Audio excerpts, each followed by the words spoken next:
L'homme ne vivra pas de pain seulement, mais de toute parole qui sort de la bouche de Dieu. Voici votre moment de méditation quotidienne.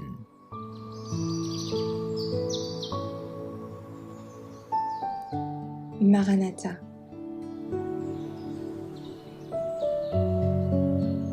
Le 19 mai. Attention aux normes humaines. Prenez garde aux mauvais ouvriers, car les circoncis, c'est nous qui rendons à Dieu notre culte par l'Esprit de Dieu, qui nous glorifions en Jésus-Christ et qui ne mettons point notre confiance en la chair. Philippiens 3, versets 2 et 3. Il y en a qui ont besoin de l'attouchement de l'Esprit divin dans leur cœur.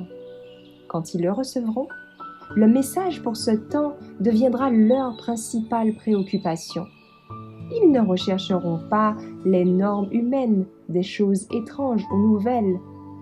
Le sabbat du 4e commandement est l'épreuve pour cette époque. Le commandement de Dieu, presque universellement contesté, constitue le critère de vérité pour notre temps. L'heure est venue où tous ceux qui adorent Dieu seront reconnaissables à ce signe. Grâce à cette marque de fidélité, on les considérera comme des serviteurs de Dieu. Mais toutes les preuves humaines détourneront les esprits des grands et importants principes de la vérité. Le désir et le plan de Satan visent à introduire parmi nous des extrémistes, autrement dit des gens étroits d'esprit, critiques et rusés, très obstinés dans leur conception touchant la vérité. Ils seront intransigeants et chercheront à imposer certaines obligations religieuses, accordant une très grande importance à des vétiles, alors que par ailleurs, ils laissent de côté les points les plus importants de la loi, le jugement de Dieu, sa miséricorde et son amour. À cause de l'influence de quelques-unes de ces personnes, le corps entier des observateurs du sabbat sera catalogué comme un groupe de bigots, de pharisiens et de fanatiques.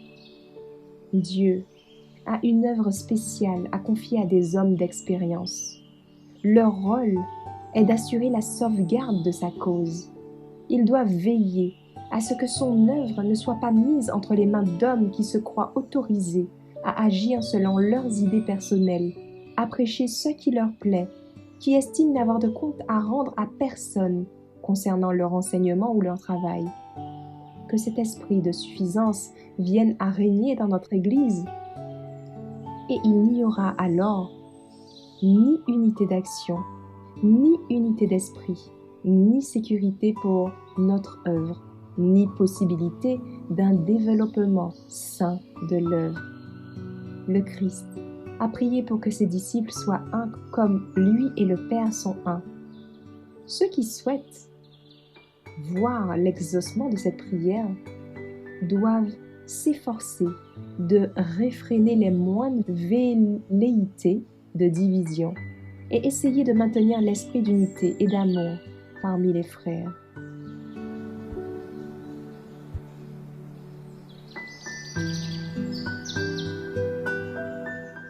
Merci d'avoir écouté cette présentation.